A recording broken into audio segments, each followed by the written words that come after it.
treponema. Pero eso no significa que es la única bacteria que ustedes tienen que tener conocimiento. Tenemos el género treponema, tenemos el género Leptospira y tenemos también el género de Borrelia. Vamos a empezar por la Borrelia.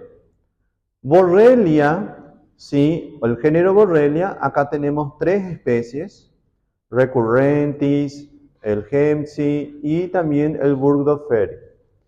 Estos son bacterias, ¿verdad?, que tienen como vectores biológicos a artrópodos. Estos son vectores o reservorios naturales de estos grupos de bacterias.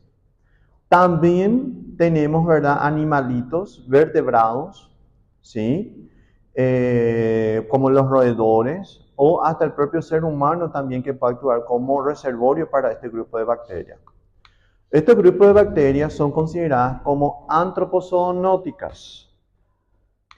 ¿Qué se entiende con las antropozoonóticas? Son bacterias o microorganismos que se transmiten, ¿sí?, a partir de un reservorio que puede ser un animal silvestre o animal doméstico, ¿sí? Y para que pueda llegar al ser humano tiene que estar presente un intermediario, que sería el vector.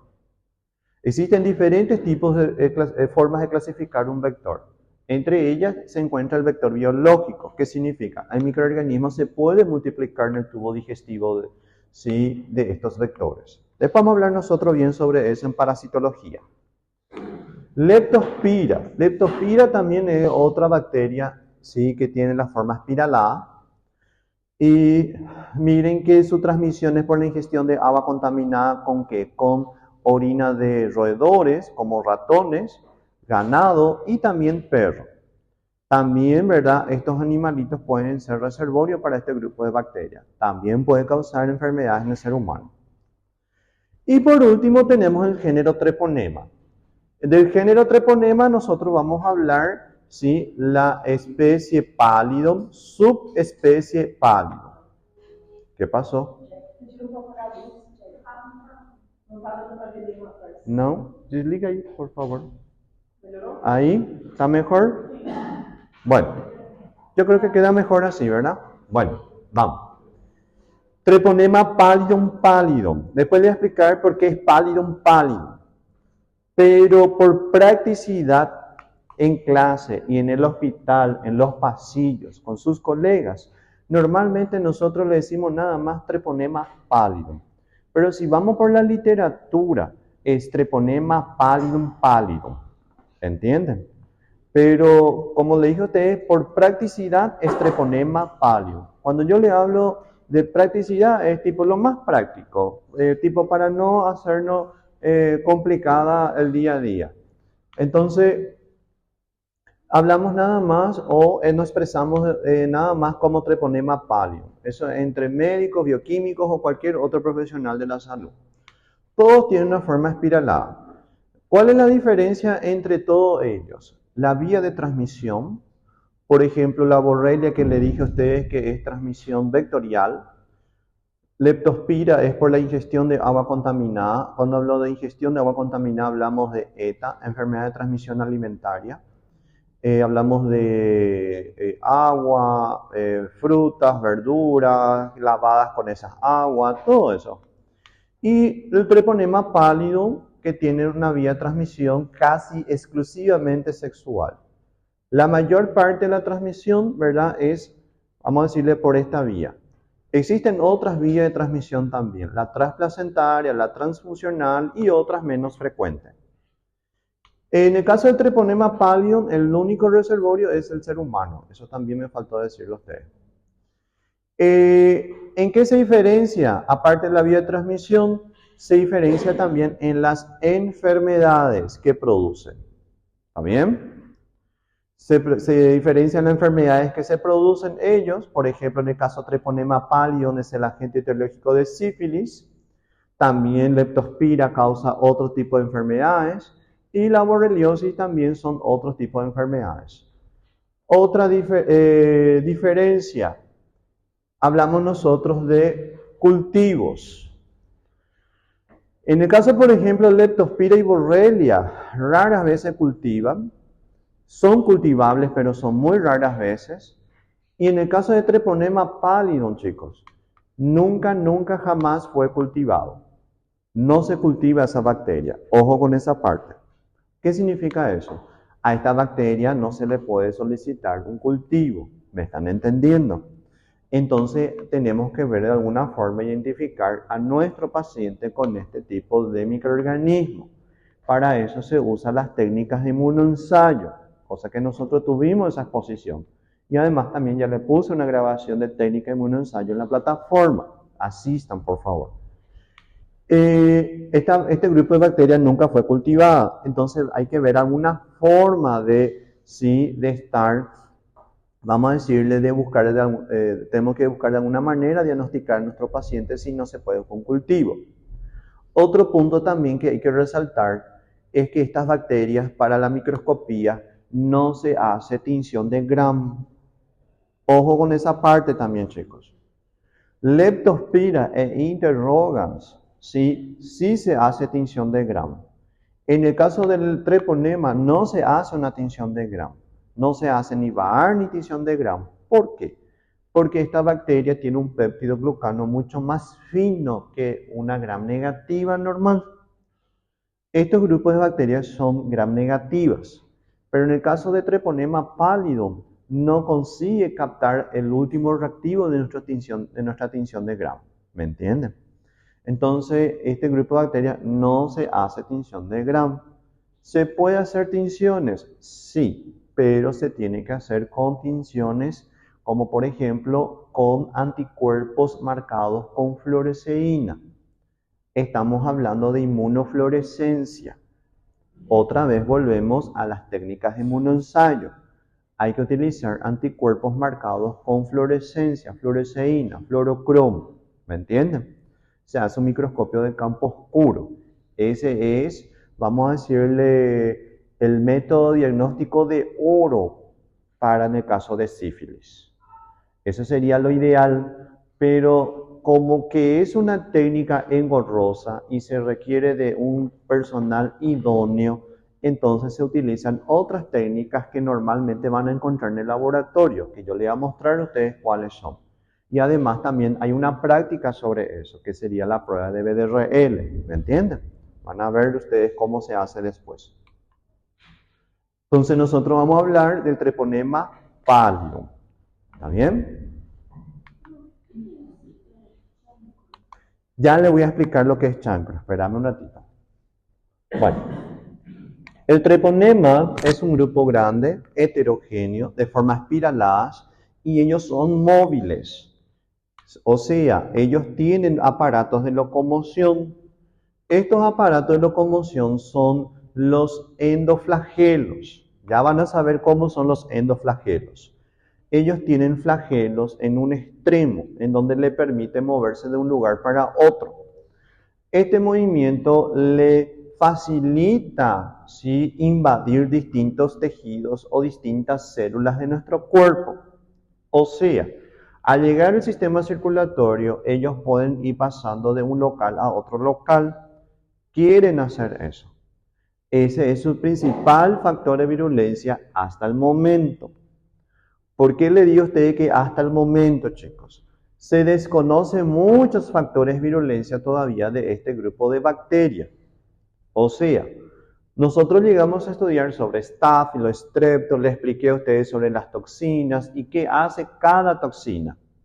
Pero en el caso, por ejemplo, del treponema pallidum, que es nuestro objeto de estudio, es una bacteria que hasta el momento nosotros sabemos bien nada más que sobre él, su identidad real es la presencia de flagelos. ¿Tienen toxinas? Sí tienen, pero se desconoce la afinidad de esa toxina. O sea, no se sabe hasta qué célula o cuál célula realmente ataca. Otro punto importante es que ellas son anaerobias y también tienen que agregar que son microaerófilas. ¿Qué significa? Que son muy sensibles. Ellas no son facultativas, chicos. Son consideradas microaerófilas o anaerobias. Son muy sensibles al oxígeno. Ese es un punto del por qué si estas bacterias no se pueden cultivar, al menos en el caso del treponema, ¿me están entendiendo? Los otros sí son cultivables, pero rara vez se hacen. Pero en el caso de este grupo de bacterias, nosotros no vamos a hacer un cultivo, hay que buscar otra manera. Acá, por ejemplo, ustedes tienen, como les dije a ustedes, que son gram negativas. El treponema está dentro de esta familia. Esta familia tiene 14 géneros. Y de los 14 géneros, estos 3 géneros son de importancia médica. Pero nosotros vamos a hablar nada más de esto, que es el treponema pallidum, agente etiológico de la sífilis. Acá, por ejemplo, esta es la forma espiralada, así como le dije a ustedes. Y miren los microfilamentos o los filamentos que se encuentran girando alrededor de la bacteria. Acá está mucho mejor. Esto es lo que nosotros le consideramos como endoflagelos. ¿Está bien? Son pequeñas fibras que en algún punto va a llegar, o sea, a un extremo y van a prolongarse y van a quedar en una forma de flagelo. El treponema pallidum, fíjense que se divide otra vez en subespecies. En el caso, por ejemplo, del treponema pallidum tenemos subespecie pallidum, subespecie endemicum y subespecie pertenua. El género es treponema, la especie es pallidum, pero el pallidum se vuelve otra vez a dividir en subespecies. ¿Está bien? Estas subespecies son Pallidum, Endemicum y Pertenua. Las 3 subespecies se diferencian en qué? En el tipo de enfermedad que produce y también en otras particularidades, pero la principal es la enfermedad. ¿Qué otras particularidades? La epidemiología. O sea, cuando nosotros hablamos de epidemiología estamos hablando, ¿qué es lo que voy a encontrar más, profesor? Se encuentra más la sífilis. Los otros hablamos que son endemias, estamos hablando, ¿verdad?, que aparece en algunas zonas, algunas partes nada más del mundo, y vamos a decirle que hasta el momento llega hasta ahí nada más.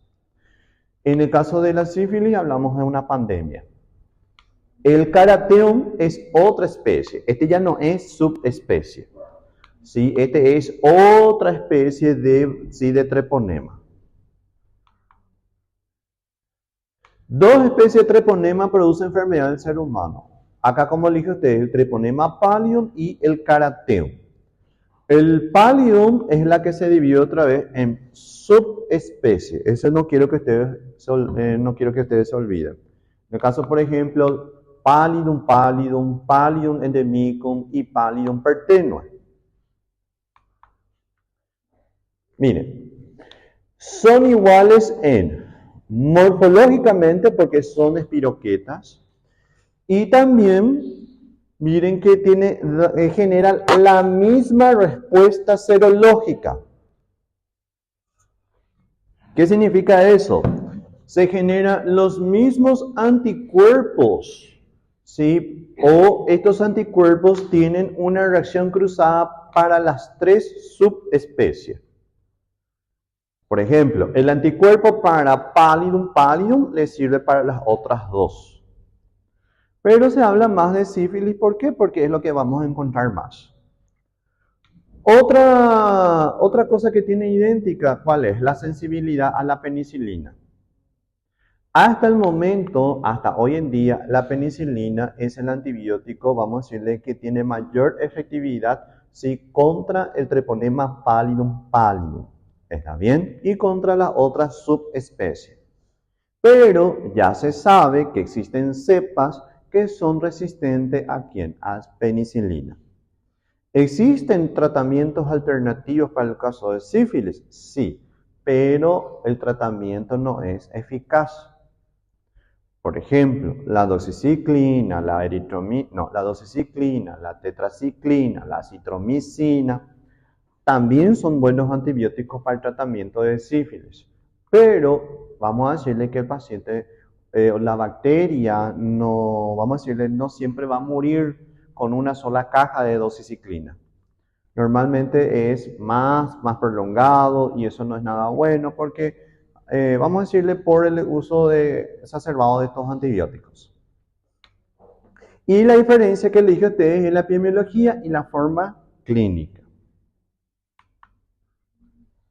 Entonces, ellos son largos, delgados, enrollados en forma de hélice, son microaerófilos o anaerobios, son sensibles al oxígeno, tiene 3 flagelos periplasmáticos y extremos puntiagudos.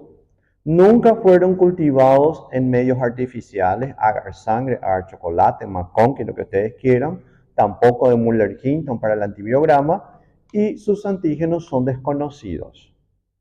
O sea, hay antígenos que se conocen, toxinas que se conocen, pero no se sabe bien cuál es la función que cumple. Una es la que se sabe, la hialuronidasa.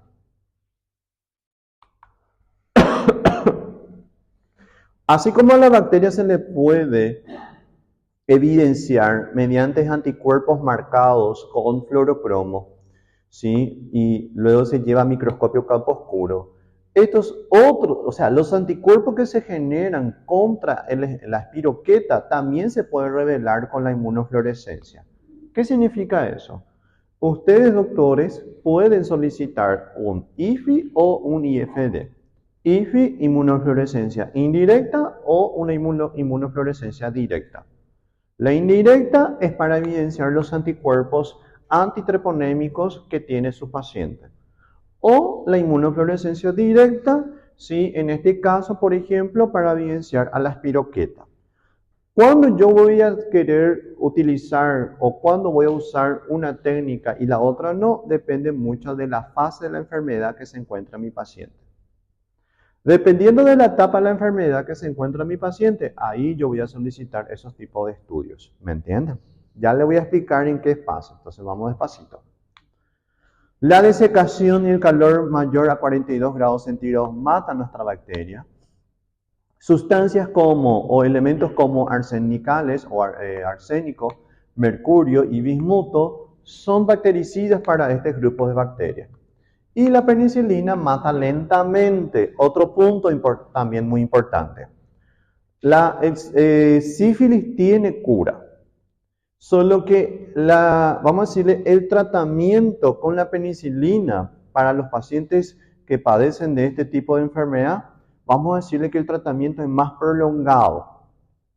No es que yo voy a tomar o me van a aplicar esta semana, la otra semana y la siguiente semana la penicilina y acabó.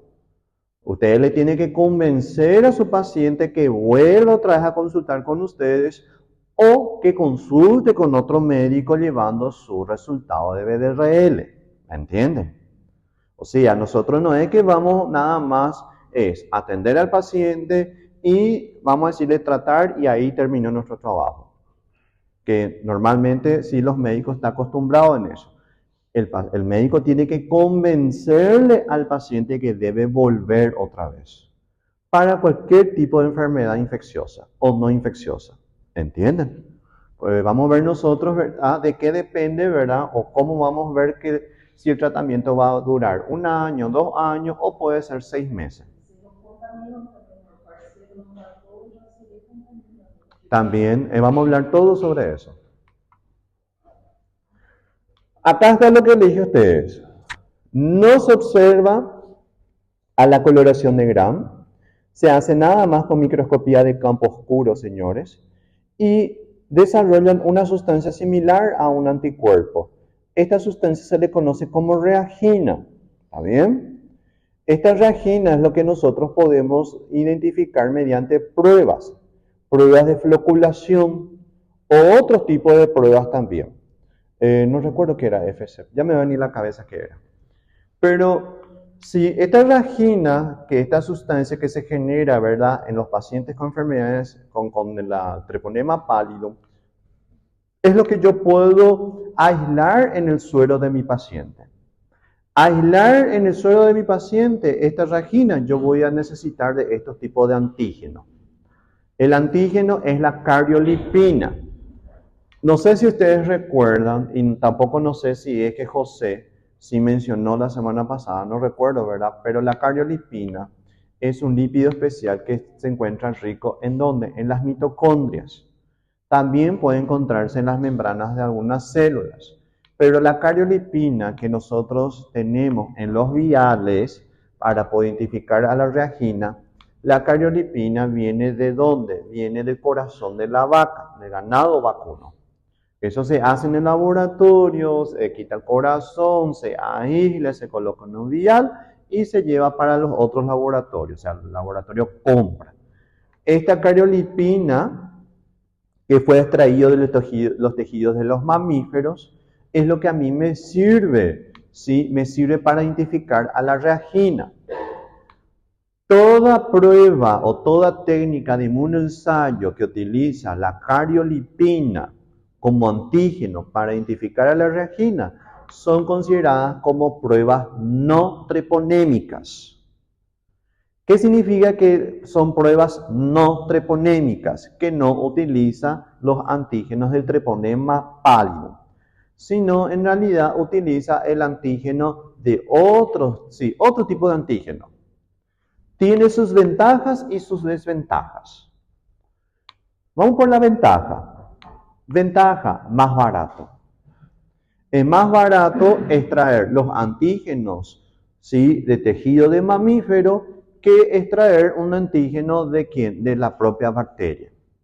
Entonces, vamos a decirle en aspecto de económico, accesibilidad o que pague el paciente, es mucho más barato una prueba no treponémica que una prueba treponémica. Esa es la principal ventaja. Otra ventaja, que es muy sensible. O sea, pequeñas concentraciones de reagina ya se pueden hacer detectables con estos tipos de antígenos. Y además también esta prueba puede ser cuantitativa y cualitativa. Este tipo de prueba me permite hacer lo siguiente, me permite dar un seguimiento del tratamiento de mi paciente. El control terapéutico. ¿Sí? El control terapéutico es uno de los objetivos ¿de quién? Del diagnóstico de nuestro paciente. Para ver qué tal cómo está yendo con el tratamiento con antibióticos. Esas son las tres ventajas. Hay más, pero esas son las tres principales. Desventaja. ¿La desventaja cuál es? Sale barato, pero lo barato puede salir caro. ¿En qué sentido? Sale barato, es sensible, pero como que es sensible y barato, puede dar reacción cruzadas. Sensibilidad es una ventaja, pero la desventaja que tiene también es la especificidad. La reacción cruzada que se da por la, vamos a decirle, por la baja especificidad, eso puede hacer que a mí, ¿sí?, o el médico, vamos a decirle, diagnostique algo que no era la que yo estaba esperando. Por eso es muy importante atender o ver el resultado de mi paciente. Ya le voy a decir a ustedes en qué punto yo tengo que dudar y en qué punto yo no tengo que dudar para tratar nada más. Pero en este caso, ¿verdad? Ustedes tienen que estar atentos, chicos, cuando esta prueba tiene baja titulación y si tiene una baja titulación hay que corroborar con otras pruebas más específicas. Las otras pruebas más específicas son las pruebas treponémicas. Cuando hablamos nosotros de pruebas treponémicas significa que estamos utilizando ahora los antígenos de los treponemas. Pero si nosotros estamos usando los antígenos de treponema, estamos hablando de un costo más elevado para el paciente. ¿Están entendiendo? Entonces, por eso hay que atender, ¿verdad? O hay que saber cuándo usar, cuándo no usar, o cuándo confiar y cuándo no confiar. Si en el caso, por ejemplo, ustedes ven el resultado de esa prueba no treponémica que utilizan los antígenos por la baja especificidad, ya acá me tiene que hacer pensar, bueno, posiblemente sea una reacción cruzada. ¿En qué enfermedades, por ejemplo, puede dar reacción cruzada? Una de ellas, por ejemplo, es el síndrome antifosfolipídico, que es el trastorno autoinmune que vimos nosotros la semana pasada. También podemos hablar de otras enfermedades infecciosas. Entonces, chicos, tienen que saber que a veces las pruebas positivas que utilizan los antígenos cariolipínicos pueden enmascarar, ¿sí?, a otras enfermedades. Me hace pensar que es sífilis, le trato con penicilina, pero en realidad no era lo que yo estaba esperando o creía que era. Em relação ao telefonema, pelo menos na gestão do trabalho, era feito o telefonema, teste rápido. A vantagem, só queria ressaltar que a vantagem, você pega na hora, pega no ato, porque se você pede para ele que vai para o laboratório, às vezes, para depois você fazer uma administrativa, então qual que é o protocolo, pelo menos o... Vamos a hablar de la embarazada. No vaya a tocar todavía esa parte. Vamos a hablar de la embarazada porque sífilis, sí, hace una enfermedad de transmisión sexual. Además de eso, también se habla mucho de sífilis de las embarazadas. Sí, porque ahí ya le voy a enseñar a ustedes lo que es la tríada de Sabine, el síndrome de Torch. Le voy a explicar a ustedes en qué etapa del embarazo hay más probabilidad de transmisión, menos probabilidad de fetopatía. Vamos a hablar todo sobre eso. Espérame un ratito. ¿Muy bien? Bueno, la enfermedad sí puede ser adquirida y puede ser congénita. Ojo con esa parte. Adquirida, miren, hablamos nosotros, ¿verdad? ¿De qué? Hablamos, ¿verdad? De transmisión sexual, transfusional. Y cuando el paciente se llega a infectar con Treponema pallidum, sí, normalmente, ojo que no siempre se cumple esto, normalmente el paciente pasa por estos estadios o la enfermedad, sí, que él va a padecer, se va a caracterizar por 3 etapas. La primera etapa, sí, es la sífilis primaria. La sífilis primaria se caracteriza por la presencia de un chancro. Este chancro es una herida o una úlcera que aparece en los genitales. Es una úlcera indolora, no tiene dolor. Es un punto muy importante, chicos. Ese tienen que saber sí o sí como médico. No por solo que quiero probar micro, sino tengo que saber. Al no sentir dolor, el paciente o esta ulceración puede pasar de una forma desapercibida. En el caso, por ejemplo, del hombre, me imagino, sí, que si el hombre llega a ver una úlcera indolora en los genitales, sí va a acudir al médico a consultar. Pero en el caso de las mujeres, por su anatomía, esto puede pasar de una forma desapercibida. Esta ulceración puede volver a cerrarse, sí, se puede volver a cerrar. Y pasa de una forma desapercibida otra vez, ¿entienden? Esta ulceración, sí, o lo que nosotros vamos a observar es un exudado seroso, no hay pus, ¿está bien? Es indoloro, no hay pus, es un exudado seroso, líquido cristalino significa eso. Y es la etapa más infectante de mi paciente. O sea, cuando hablamos nosotros de este chancro presente aquí, vamos a encontrar muchas espiroquetas. Cualquier persona que entre en contacto, sí, con este tipo de herida puede llegar a adquirir fácilmente la enfermedad. Es muy infectante. En el caso, por ejemplo, de sífilis primaria, tomar la muestra de esta herida, tomar un pedacito de tejido y llevar para microscopía de campo oscuro. Ahí sí nosotros utilizamos anticuerpos marcados con fluorocromo y se hace la técnica de inmunofluorescencia directa, ¿me entienden? Acá sí. Después vamos a hablar nosotros de la indirecta, ¿por qué no? Como le dije a usted, normalmente el paciente pasa por estos estadios, pero así también puede pasar por una forma asintomática. Ojo con esa parte. ¿Qué significa? No todos los pacientes van a presentar el chancro. ¿Entienden? O sea, no apareció en los genitales, ¿sí? Este chancro, esta ulceración, no significa que no está infectado. Algunos casos puede ser que el paciente pase de una forma así, totalmente asintomática y se llegó a infectar y nunca supo. Al no tener la ulceración no es infectante. ¿Está bien? Pero acuérdate que tiene la secundaria. El paciente pasa de una forma desapercibida, ¿sí? Puede ser que no presente la úlcera o puede ser que presente, pero se llega a cerrar. Mi paciente pasa a la siguiente etapa, que es la sífilis secundaria. La sífilis secundaria se caracteriza, ojo, un punto también antes de entrar a la sífilis secundaria. Cuando yo estoy hablando de chancro, no es el único signo de sífilis primaria. Ojo con esa parte. Existen otros signos que les voy a mencionar a ustedes después. ¿Está bien? Pero en el caso, por ejemplo, sí, chancro es el principal, pero hay otros signos o otras manifestaciones que les voy a ir citando a ustedes. La sífilis secundaria se caracteriza por los signos maculopapulares que aparecen en la piel.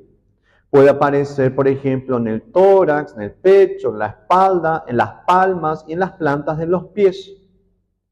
Son máculas papulares, que significa va a tener un hinchazo, vermellón, ¿sí? Y esto porque nuestra espiroqueta o el treponema pallidum ya pasó al sistema circulatorio. Ya está viajando por los vasos sanguíneos y ya están invadiendo tejido. Estas lesiones maculopapulares no es una, vamos a decirle, no es una reacción directa por la espiroqueta, sino en realidad es por una reacción hipersensible, o sea, del sistema inmunológico en el caso. Hablamos de un tipo de hipersensibilidad. Estamos hablando, ¿verdad?, de que el sistema inmunológico, sí, vamos a decirle que ya está excediendo con los anticuerpos y los antígenos y se está activando el tipo 2 y el tipo 3, la hipersensibilidad. Así que tienen que saber cuáles son los mecanismos ya.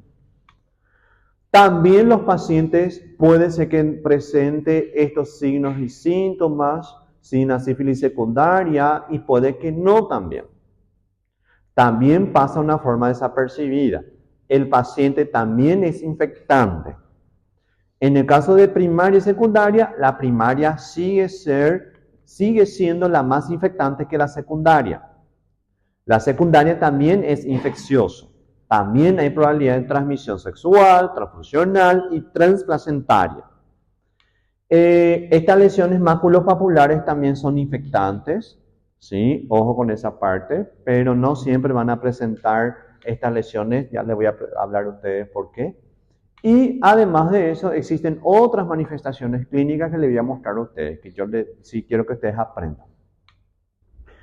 Los pacientes que, vamos a decirle, no son diagnosticados porque no consulta y porque no presenta manifestaciones clínicas, puede llegar a la sífilis, la que yo no quiero, la sífilis terciaria. La sífilis terciaria, hay varias manifestaciones clínicas. En el caso, por ejemplo, podemos hablar de la neurosífilis o las formas clínicas, la neurosífilis. Hablamos de la sífilis cardiovascular y también la tabes dorsal, que ya les expliqué a ustedes que la tabes dorsal. Pero los pacientes que tienen o llegan a esta etapa, chicos, sí, vamos a decirles que si ustedes los diagnostican, los tratan de una forma más efectiva, las lesiones que quedan, ya vamos a decirle, ya no vuelven atrás, ya queda ahí. Entonces es muy importante que mi paciente no llegue a este tipo de sífilis. Es muy difícil que el paciente llegue a esta forma clínica. Ojo con esa parte. ¿Por qué? Hoy en día, miren que hoy en día, chicos, con el tratamiento precoz, los pacientes si no llega a la sífilis terciaria. Si llega es porque no consultan o porque hablamos que tiene alguna enfermedad de base, principalmente VIH. ¿Está bien? En el caso de los pacientes VIH llega muy rápido a la sífilis terciaria. Esta es la forma cuando el paciente llega a padecer de forma adquirida. Ahora nosotros también podemos hablar de otra forma clínica que es la congénita. La congénita es cuando un nené viene al mundo, sí, con las manifestaciones clínicas de sífilis. Estas manifestaciones clínicas es lo que nosotros le podemos conocer como triada de Sabin, que ya le voy a explicar después, vamos a ver nosotros en el pizarrón, y también el síndrome de Torch. ¿Está bien? Y vamos a ver nosotros también lo que significa Torch. No se conoce bien sus factores de virulencia, no presenta antígeno en la superficie de la membrana externa. Vamos a decirle, lo que le permite a esto, ¿verdad?, de no presentar los antígenos, lo que le da la particularidad o la facilidad, ¿sí?, de no presentar antígenos es evadir al sistema inmunitario. Consigue resistir a la fagocitosis, no deja que los macrófagos o otras células lo puedan fagocitar. Se conocen las hemolicinas que presenta, pero no se sabe cuál es su acción sobre la enfermedad, así como ya le dije a ustedes. Y lo que se sabe actualmente es la hialuronidasa. La hialuronidasa es lo que le facilita la infiltración a nuestra bacteria. Decime. Fijación de complemento, ahí está, gracias. Es mediante fijación de complemento. Miren, es de distribución mundial, reservorio el único es el hombre y la transmisión es casi exclusivamente sexual. ¿Está bien? ¿Por qué se habla casi exclusivamente sexual? Como yo le dije a ustedes, existen otras vías de transmisión, transfuncional y transplacentaria, pero la que predomina más es esta vía. No se transmite por objetos. Ojo, es muy lábil para poder transmitirse. Vamos a decirle, no sé, compartir tereré.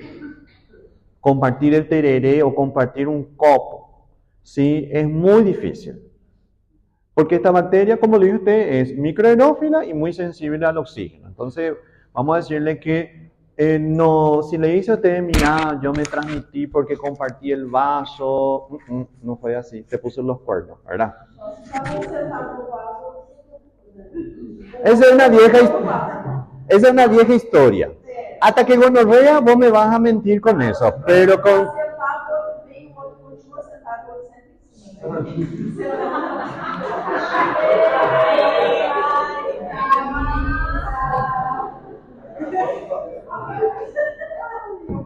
Vamos a continuar. Congénito, transfusión de sangre, común en personas sexualmente activas, estamos hablando, gente, por favor. Y miren que en un primer contacto hay un 30% de posibilidad de contagio, ¿está bien? Este 30%, chicos, puede aumentar cuando el paciente tiene una enfermedad o tiene otros microorganismos también, ¿verdad?, de base. Hablamos nosotros de gonorrea, gonorrea, VIH, clamidia. Sí, son otros microorganismos que también puede ser transmisión sexual y eso aumenta la probabilidad de infectarse con treponema en un solo primer contacto. Si nosotros hablamos de quién tiene más probabilidad de infectarse entre hombre y una mujer, la mujer tiene más probabilidad. ¿Me entienden? La probabilidad de que una mujer se infecte es mucho mayor que un hombre. Entonces, chicas, ya saben. Cuidado. Periodo de incubación, 3 semanas hasta 3 meses. Puede variar, chicos. Variar, en este caso, por ejemplo, debido a la carga bacteriana, debido al sistema inmunológico, debido a muchos factores. En este caso, por ejemplo, puede ser de corto o hasta 3 meses. Después de eso ya comienza a aparecer los primeros signos de sífilis, que sería el chancro. La incidencia varía según las costumbres sexuales y miren que el paciente puede vivir 8 años de bacteremia sin tratamiento y después activa pero sin bacteremia. Se puede activar la enfermedad sin hacer una bacteremia y el paciente sin tratamiento, vamos a decirle que la bacteria puede estar en la sangre por 8 años. Por mucho tiempo. Después de 20 años, 10 años, 20 años, mi paciente va pasando otra vez a la etapa terciaria. Entonces, la sífilis puede ser adquirida o congénita. ¿Está bien? La adquirida es donde hay formas clínicas, primaria, secundaria y terciaria. La primaria se caracteriza por la presencia de chancro indoloro. Le vuelvo a repetir, porque hay chancro con dolor, pero no es en el caso de sífilis. ¿Está bien? Ojo con esa parte. Secundaria, lesiones cutáneas, que serían las lesiones maculopapulares. Y la terciaria, que afecta a todos los tejidos. Hablamos de la neurosífilis, sífilis cardiovascular, estamos hablando de la tabes dorsal. Y la otra forma, que es la congénita, que le voy a explicar a ustedes cuáles son, ¿sí?, los signos y síntomas. La adquirida, como les dije a ustedes, es por contacto sexual, 10% extragenital, oral, anal, placental, feto. La detección y el tratamiento de la enfermedad en sus estadios iniciales es fundamental a fin de evitar las complicaciones graves como la sífilis cardiovascular, la neurosífilis y la sífilis congénita. Hoy en día es muy difícil encontrar, como le dije a ustedes, la sífilis cardiovascular, la neurosífilis y la sífilis congénita. ¿Por qué? Por el tratamiento precoz. El tratamiento precoz de nuestro paciente. O sea, antes que llegue a este tipo de sífilis o que la embarazada tenga un ENEI, ¿sí?, con la sífilis congénita, ¿sí?, nosotros ya empezamos a tratar. En este caso, por ejemplo, es la administración de antibióticos como la penicilina.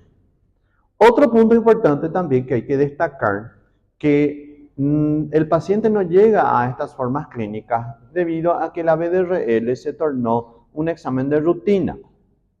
Tipo, si viene un paciente de 18 años, 19 años, 20 años, ¿sí?, y le dice a usted, mira doctor, doctora, vengo a hacerme un control, sin duda BDRL, HIV. ¿Entienden? Es sin duda. ¿Por qué? Porque estamos hablando, ¿verdad?, de una franja etaria en donde la vida sexual es activa. Ahora, si viene un niño de 8 o 9 años, obviamente que yo no voy a pensar en BDRL. Entonces yo voy a buscar otro tipo de examen. Estamos hablando nosotros de quién, hemograma, examen de heces y una radiografía de tórax. Después van a ver por qué. Pero en el caso, por ejemplo, de los adultos jóvenes, hablamos nosotros que una vida sexual activa o una vida sexual, vamos a decirle una etapa reproductiva, mejor dicho, vamos a decirle que nunca olvidar la prueba de BDRL. ¿Está bien? Principalmente en las mujeres. ¿Por qué?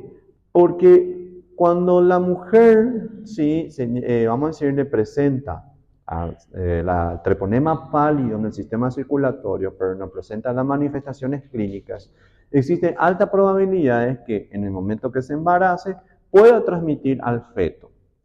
Esto puede generar fetopatías o no también, o hasta inclusive puede generar un aborto espontáneo.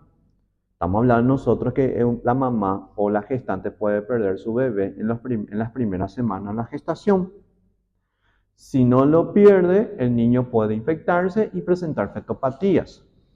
Estas fetopatías hacen que el niño necesite de una atención especial, por ejemplo. Hablamos nosotros de una educación, de un tratamiento, de un control. La mamá va a tener que consultar por toda su vida con su hijo. ¿Está bien? Para que ustedes vean, ¿verdad?, de hasta qué punto puede llegar, ¿sí?, en el caso de la sífilis congénita. Las lesiones se encuentran en la piel y en las mucosas. Puede presentar en las mucosas o atravesar una solución de continuidad en la epidermis. La sífilis primaria es como le dije a ustedes, es donde se presenta el chancro indoloro, le vuelvo otra vez a repetir. Este chancro puede cicatrizar espontáneamente sin ningún tipo de tratamiento específico. Este puede desaparecer después de 12 a 13 semanas. O sea, el chancro, miren que puede desaparecer, ¿verdad?, después de 12 a 13 semanas, y el paciente es asintomático e inmune a la reinfección. El paciente que está padeciendo de sífilis, fíjense que es inmune a la reinfección, no es que va a venir y, digamos, hipotéticamente, ¿verdad?, que tuvo otra vez un contacto sexual con otra persona infectada y se le va a sobrecargar con bacterias. No. El sistema inmunológico, ¿sí?, ya combatiendo contra esta bacteria, porque el hospedero la padece, también le confiere una inmunidad contra otras personas que se encuentran infectadas. El chancro, como le dije a ustedes, puede presentarse después de semanas a 3 meses. Cuando hablamos de semanas, puede ser de 2 a 10 semanas después de la infección. El chancro es una pápula en donde va a tener un exantema, se rompe y forma una úlcera dura y limpia. Es lo que nosotros le conocemos como chancro duro.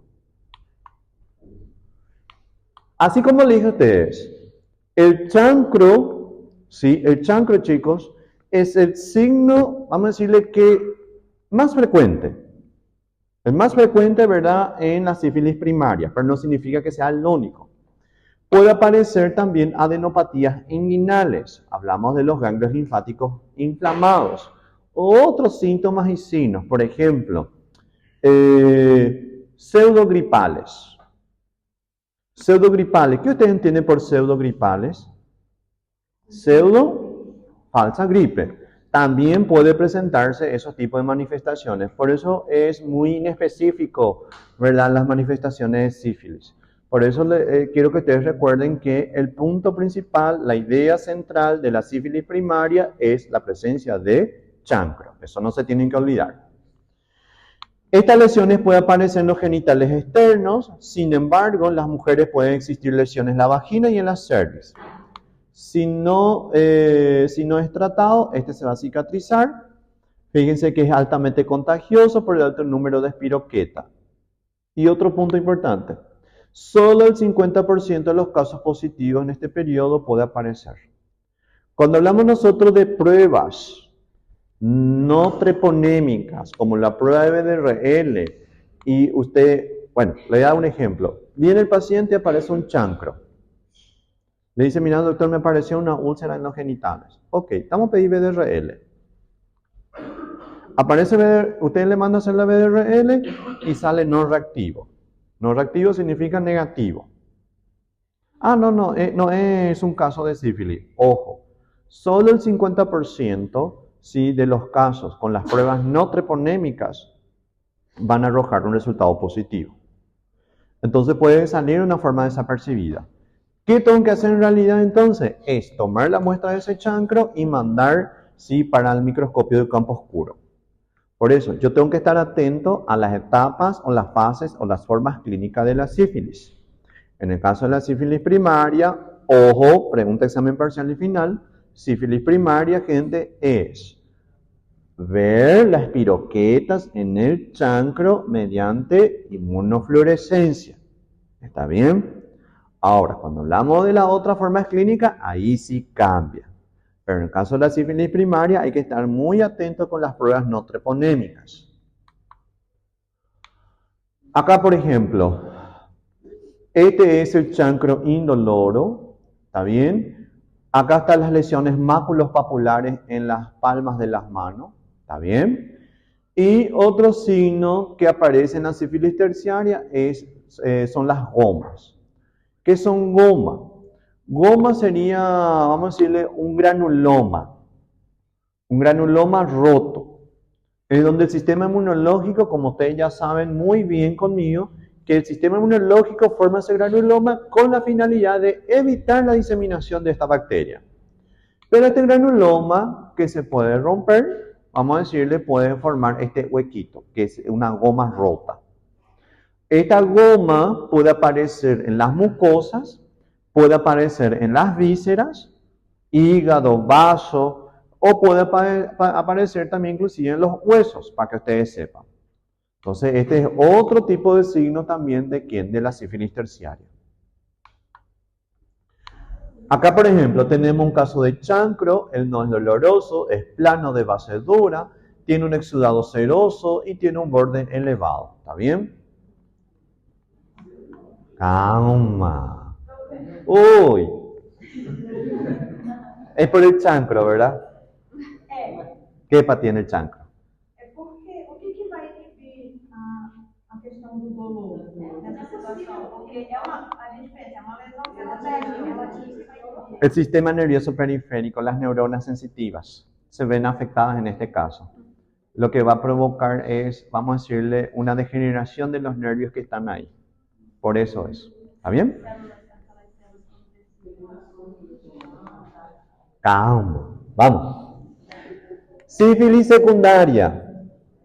Después de un periodo sintomático de 2 a 4 semanas, se va a diseminar comienza este estado, en este estado va a comenzar unas manifestaciones bien inespecíficas. Por ejemplo, cuadro gripal.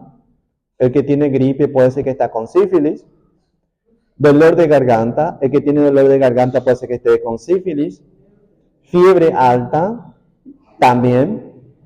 Cefalea. El que tiene dolor de cabeza puede ser que esté con sífilis.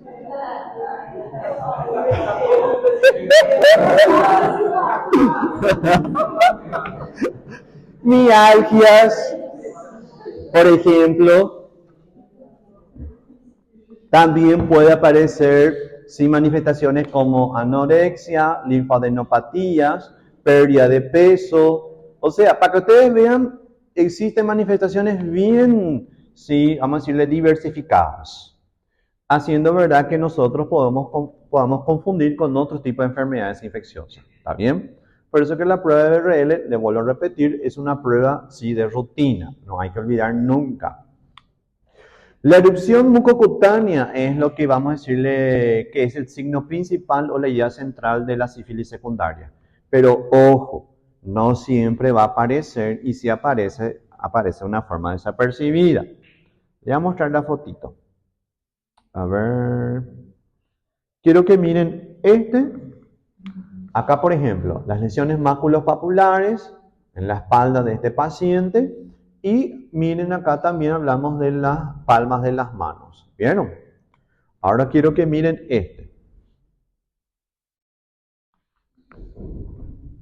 ¿Es igual? No, por eso. Hay que siempre estar atentos, ¿verdad? Estas lesiones maculares. Son manchitas rojas, donde te van a decir, esta es una alergia. Miren. Pero sí, no tengo que dudar. Por ejemplo, si no aparece bien en el pecho, la espalda. Ojo, está un poco más purito, chicos. Yo ya he visto pacientes, ¿verdad?, que es mucho menor, así totalmente de forma desapercibida. Y ojo, paciente con tez de piel blanca. ¿Está bien? Pero si aparece esto en las plantas de los pies o en las palmas de las manos, eso sin duda hay que pedir la prueba de BRL. ¿Entienden? En este caso, por ejemplo, hablamos nosotros, ¿verdad?, de que me va a indicar que es un caso de sífilis. Pero, o sea, sospechar. Y vamos a solicitar ahí la prueba de BRL.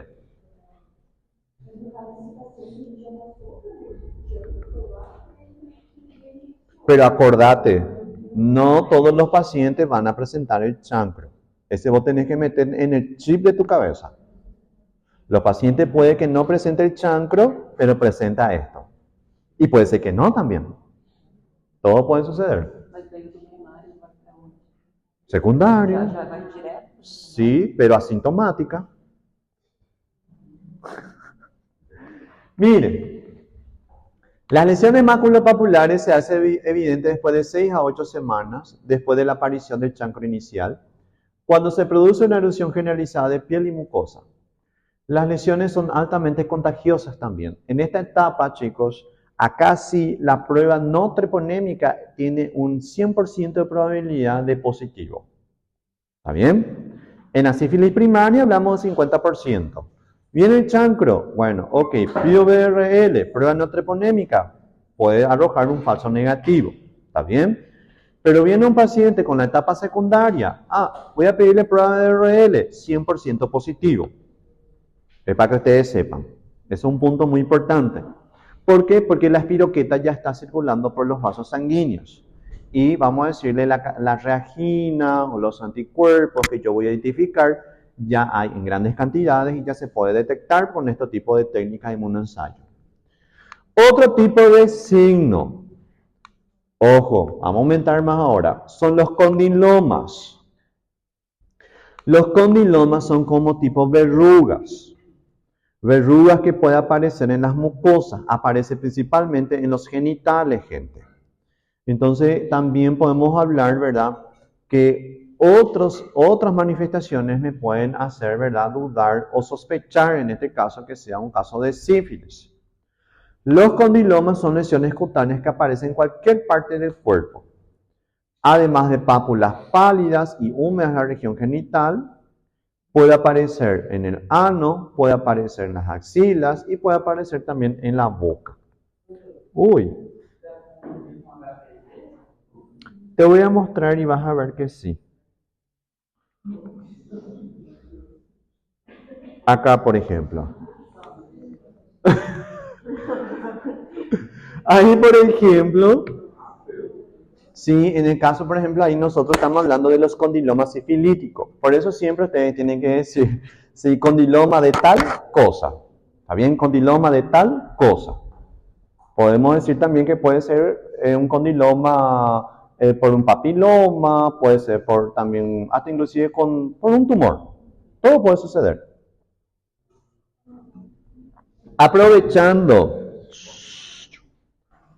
Aprovechando también, este por ejemplo es un corona venéreo, que también es otro signo también de la sífilis secundaria. ¿Está bien?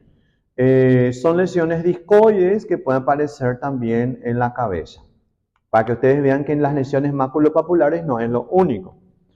Otro también es la alopecia areata, se le conoce. Así como suena, chicos, alopecia areata, de aro. ¿Sí? Vemos que el paciente también tiene pérdida de cabello. ¿Está bien? Vamos a decirle que se le está cayendo el cabello, también es otro signo de la sífilis secundaria, para que ustedes vean que es bien diversificada las manifestaciones clínicas. Acá, por ejemplo, tenemos otros condilomas planos. Sí, que también, ¿verdad?, es por culpa de la sífilis. Otra manifestación puede ser las infecciones oportunistas. ¿Está bien? Acá, por ejemplo, gente, lo que ustedes están viendo, sí, es una infección, es una candidiasis. Ustedes le conocen como sapiño, ¿está bien? Pero en realidad el nombre técnico que ustedes le tienen que dar es el Muget.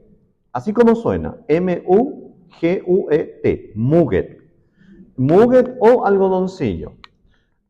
Son placas, son pseudomembranas, fíjense que se van a desprender. Estas placas son hifas de cándida, después van a saber lo que son las hifas cuando hablemos nosotros de micosis, está bien, pero fíjense que acá lo que nosotros estamos viendo es la proliferación exacerbada de estos hongos que aparecen también como comensal.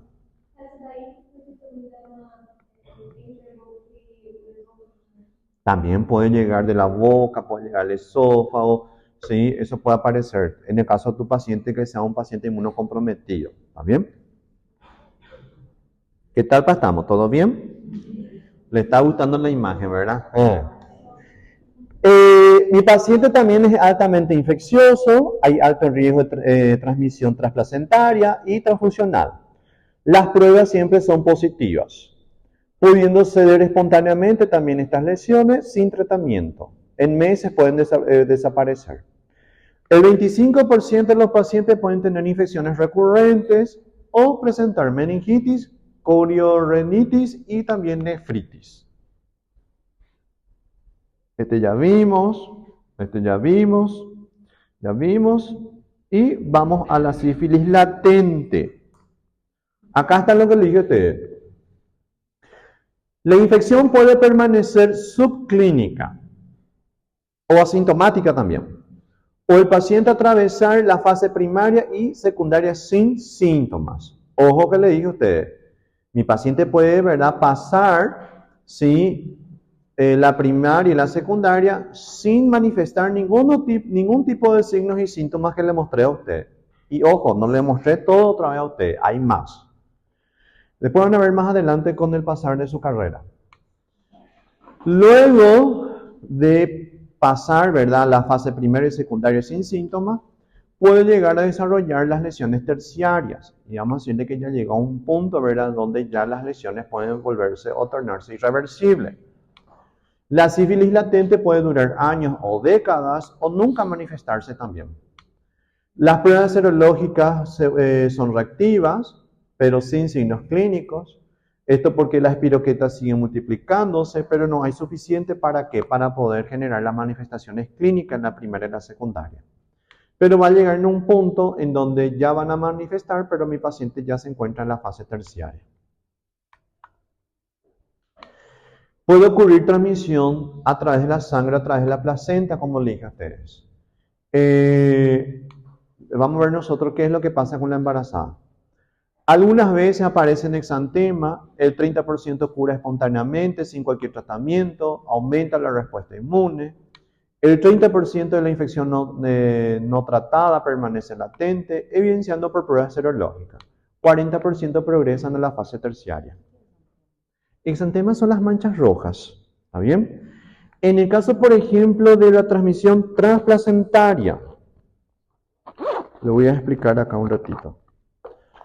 La transmisión transplacentaria, gente, en la sífilis latente, igual nomás si no es latente, vamos a decirle la secundaria. La gestante es muy importante que se hagan las pruebas sinotreponémicas o las pruebas treponémicas. Las gestantes, en el caso, por ejemplo, con la sífilis latente, ¿qué es lo que pasa en las distintas etapas de gestación? Si yo tengo una gestante, vamos a decirle que está en el primer trimestre,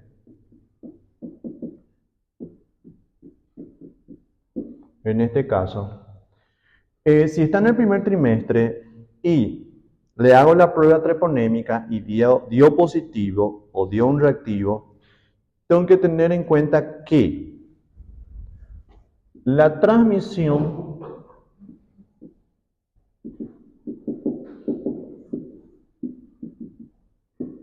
es menos probable en este caso. O sea, cuando hablamos nosotros de transmisión transplacentaria o que la espiroqueta puede llegar a la circulación fetal, miren que es menos probable. ¿Por qué? Esto se debe a que la membrana placentaria también forma parte o es un elemento de la inmunidad también. Le confiere una protección. Entonces, es mucho mejor diagnosticar antes o también mucho mejor diagnosticar ya en el primer trimestre. Para que mi pacientito no llegue a manifestar. Ahora, si llega a manifestar, vamos a ver qué es lo que sucede. Pero eso no significa que no va a ocurrir netamente la transmisión en la sífilis latente en una embarazada. Podemos hablar también que si se llega a transmitir vamos a decirle, las fetopatías.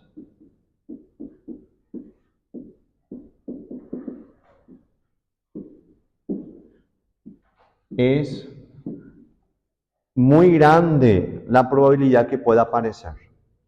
O inclusive podemos hablar de aborto. ¿Está bien? Este es un punto importante también que ustedes tienen que anotar. En el caso, por ejemplo, del segundo trimestre,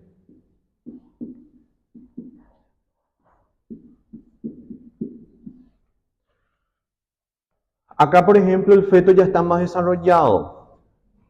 También la membrana placentaria está más gastada. Vamos a decirle que ya está un poco viejita.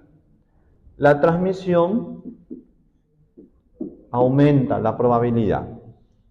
Es muy probable que ocurra la transmisión transplacentaria. A mí no me conviene eso. Por eso le dije a ustedes, en este caso, en el primer trimestre, mi ventaja es que la membrana placentaria le confiere una protección, pero eso no significa que va a ser el 100%. ¿Puede ocurrir transmisión? Sí, pero las probabilidades son muy bajas. Y si ocurre, hay altas probabilidades de fetopatía o aborto. ¿Está bien? Si en el segundo trimestre yo diagnostiqué, hay alta probabilidad de transmisión, pero hay bajas probabilidades de fetopatías. Porque ya el feto, vamos a decirle, se desarrolló bastante, pero eso no significa que también va a pasar tranquilamente por la enfermedad. En este caso, sí hubo transmisión transplacentaria, sí hay fetopatía, lo que se va a presentar es una triada. La triada, sí, se le conoce como la triada de Sabin. Es el mismo que también descubrió la vacuna contra, sí, la gotita de Sabin. La triada de Sabin, ojo con esta parte. Cuando nosotros decimos triada, es 3 signos. A mí no me sirve como médico, va a parecer un poquito, van a decir, profesor Carlos es muy malo. Pero chicos, cuando hablamos de triada, estamos hablando de 3, no estamos hablando de 2. Yo no me puedo olvidar de esos 3, sí o sí tengo que saber esto, como médico. Cuando hablamos nosotros de triada, estamos hablando de corioretinitis,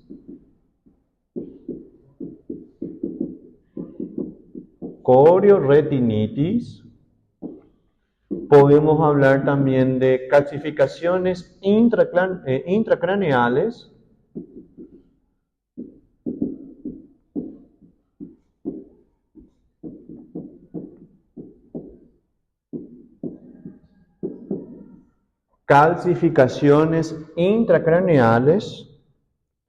y también hablamos de microcefalia.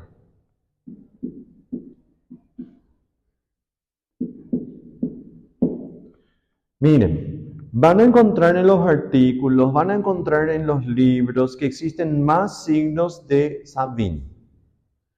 Pero lo que yo quiero que ustedes me aprendan son estos 3. ¿Está bien? Corioretinitis, calcificaciones intracraneales y también microcefalia. Son estos 3 que me tienen que saber o poner como respuesta. Si otro docente le dice a usted, no, pero hay manifestaciones, ¿podés colocar? No, me van a colocar, ¿está bien? Porque estas son vamos a decirle, las ideas centrales para ustedes. ¿Qué significa eso? Viene el niño al mundo de una mamá sifilítica que ustedes trataron, le hicieron el examen de líquido amniótico, le hicieron también la ecografía, pero vamos a decirle que ya la espiroqueta consiguió infectar el feto, viene al mundo el niño, va a presentar estos tipos de signos. No es que va a presentar los 3 sí o sí.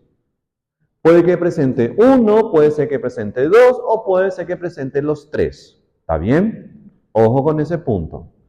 Después le voy a decir también después que otros agentes infecciosos puede producir.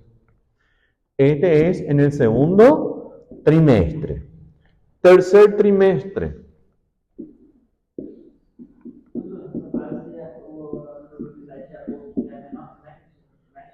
¿Cómo?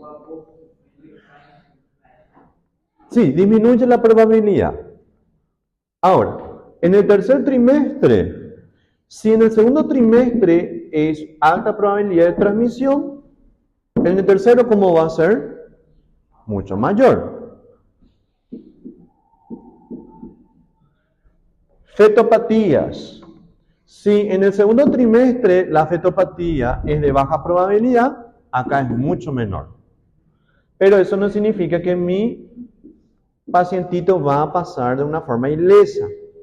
También puede presentar manifestaciones clínicas. Acá se encuentra las manifestaciones o un síndrome que ustedes me tienen que aprender, doctores, que es el síndrome de Torch.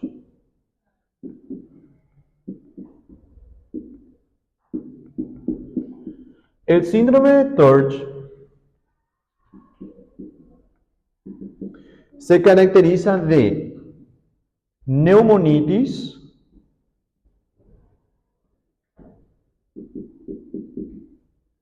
carditis,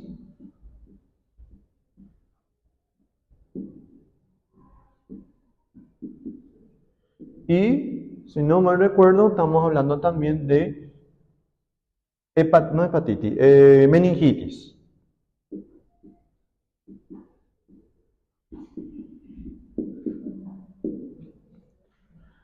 Este es el síndrome.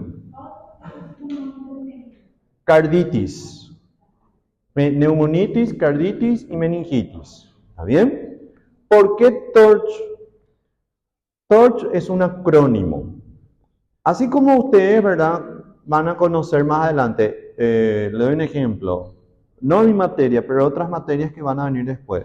IRA, insuficiencia renal aguda, IRC, insuficiencia renal crónica, o podemos hablar de ASTO, antistreptolicina O. Son siglas, ¿me entienden? Ahora, el significado de este acrónimo, ¿cuál es? Es que varios microorganismos,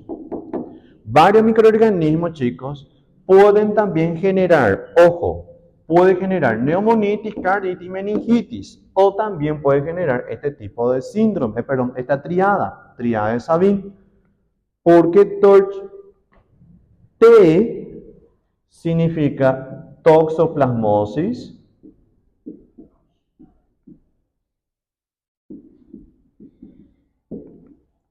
o ya le explico por qué. Rubeola la R,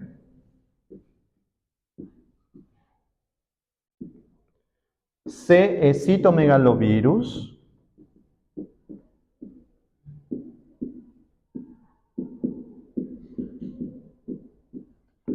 y H, ojo, herpes tipo 2. ¿Está bien? Herpes tipo 2. ¿Qué significa? Estos microorganismos y estas partículas virales, ¿sí? ¿Qué es lo que puede hacer? Puede hacer que un nenén tenga este tipo de síndrome o este tipo de triada. O sea, viene la embarazada junto a ustedes y le dice, doctora, ¿sabes que me embaracé o me quiero embarazar? Quiero hacerme un examen de rutina. Entonces ustedes me colocan en el papelito con su firma y sello, TORCH. Nosotros ya sabemos lo que es TORCH. Es un idioma entre ustedes y entre los bioquímicos. ¿Está bien? ¿Por qué la O? Bueno, en realidad al principio era por el toxo. La O también sí habla de que son otros microorganismos que también pueden generar este tipo de síndrome o la triada de Sabin. ¿Quién, por ejemplo? Podemos hablar de HIV, podemos hablar nosotros de sífilis, podemos hablar también de quién, podemos hablar nosotros de Chagas, se habla también de malaria. Ojo, no todo esto provoca triada de Sabin, pero sí provoca síndrome de TORCH. Podemos hablar también de hepatitis B. Y hay más. Pero en el caso de estos microorganismos, son los microorganismos que yo como médico le tengo que solicitar a la embarazada. Y un punto importante, también vamos a tener que estar atentos con la epidemiología. ¿Por qué le digo eso? Bueno, si yo paraguayo trabajo, ¿sí?, acá en Alto Paraná, ejerzo mi función como médico acá en Ciudad del Este y tengo una pacientita, un paciente que se quiere embarazar o está embarazada la señora esta, yo le voy a solicitar lo que es TORCH y le voy a solicitar solo algunos microorganismos. Por ejemplo, HIV no hay cómo evitar de pedir, sífilis no hay cómo evitar de pedir, pero les pregunto a ustedes, malaria. Só se tiver entendido pelo estado. Claro, entonces ahí, o si el paciente viene de una región, exactamente, entonces yo tengo que estar atento a la epidemiología. ¿Está bien? Decime. Então, na triada, são aqueles doenças. Sí. O que eu vou considerar que é síndrome do TORCH? E quantos sintomas ou essa característica também? Tu síndrome de TORCH es neumonitis, carditis, meningitis. 6, também uma triada, é isso? Sí, le podés decir también que es una triada, pero entra más como un síndrome. ¿Sí? Como un síndrome, vamos a decirle que aparecen distintos aparatos de tu cuerpo. ¿Entiendes? No siempre. No siempre. Así como la triada de Sabin. No siempre. Tu paciente puede presentar nada más neumonitis. Puede presentar nada más carditis. O puede presentar neumonitis y carditis. Depende mucho de la gravedad. ¿Está bien? O sea, no es que sí o sí los tres tienen que aparecer en muchos casos, pero sí me tenés que aprender que existen los tres. ¿Qué tal estamos? ¿Todo bien?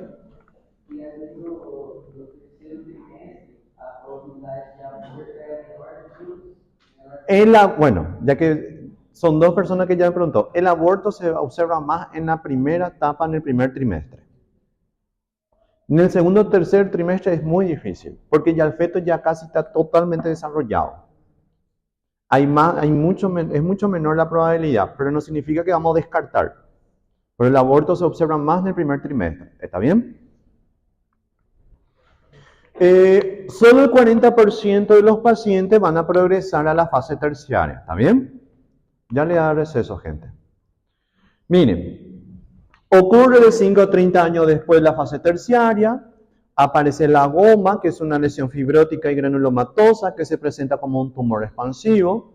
Este puede aparecer en la piel, hueso, testículo, hígado. Aparece en sistema nervioso central el 20% de los casos y corazón del 80% de los casos.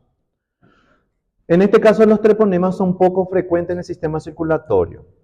Las lesiones que aparecen en la sífilis terciaria es por una respuesta excesiva de los tejidos o por la hipersensibilidad que genera el sistema inmunológico contra los microorganismos. Y acá está lo que le dije a ustedes también de la sífilis congénita. La embarazada sifilítica transmite los treponemas a través de la placenta a partir de la 10ª semana de gestación. Puede haber aborto, muerte fetal. Los vivos presentan anomalías y trastornos del sistema nervioso central. Y miren, chicos, no todos los recién nacidos también van a presentar las manifestaciones, así como un adulto. No todos los niños van a presentar las manifestaciones clínicas, van a venir en algunos casos asintomáticos. Entonces yo como médico, ¿qué es lo que tengo que hacer? Tengo que diagnosticar y tengo que ver si ese niño está o no infectado. ¿Está bien? Es un punto importante. Depende mucho en qué etapa del embarazo se contaminó. Pero miren que a veces sí puede venir un niño sin síntomas. Entonces ahí yo tengo que saber si ese niño está infectado o no. Porque las manifestaciones clínicas se van a presentar, vamos a decirle, meses después. O cuando el niño vaya creciendo. Un ejemplo, la hipoacusia, que sería, ¿verdad?, la sordez, que puede ser uni o bilateral. ¿Está bien? Vamos a decirle el trastorno del habla, la coordinación motora, o podemos hablar también el déficit intelectual. Vamos a hablar nosotros que el niño puede padecer de retraso. Entonces yo tengo que saber diagnosticar antes. ¿Por qué? Diagnosticar para tratar, ¿sí?, a este niño, para que no se muera, que no empeore, y además también darle un seguimiento si es que ya se llegó a infectar. Porque como le dije a ustedes, se requiere de una atención especial ahora para este paciente. ¿Me entienden? Después vamos a ver nosotros cómo hacemos eso.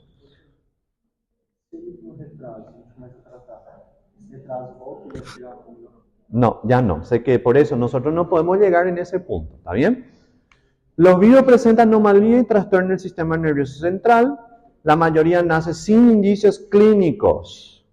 Si aparece, viene con rinitis y seguido de un exantema. Hasta ahí nomás. Hay malas formaciones dentales cuando este niño va creciendo. Hay malas formaciones óseas, ceguera, sordera y problemas del corazón frecuentes en niños no tratados. Por eso, yo como médico tengo que tratar a ese niño si viene de una mamá sifilítica. La infección activa aumenta el título de Regina en el niño. Yo voy a hacerle también la prueba de BDRL, ¿sí? La prueba de BDRL a este niño, y también voy a encontrar las pruebas de reagina o esta sustancia en el suero. Pero esta reagina también, ¿verdad?, puede ir desapareciendo. Acá lo que yo voy a tener que buscar es en el niño este tipo de anticuerpo, porque la IgM, si ustedes recuerdan, no pasa a la placenta, ¿de acuerdo? Debido a la estructura pentamérica que tiene. Entonces, este anticuerpo es lo que me va a determinar en algunos casos si hubo una transmisión vertical o no. Como la prueba serológica puede ser positiva debido a la transmisión materna de anticuerpos, el diagnóstico de sífilis congénita puede ser establecido por el hallazgo de un título creciente en el niño o un título superior a la de la madre, que le voy a mostrar a ustedes después del receso. Yo, para saber si este niño está infectado, no voy a buscar los anticuerpos. Ahora, yo tengo que preguntarme, ¿será que ese anticuerpo es materno o no?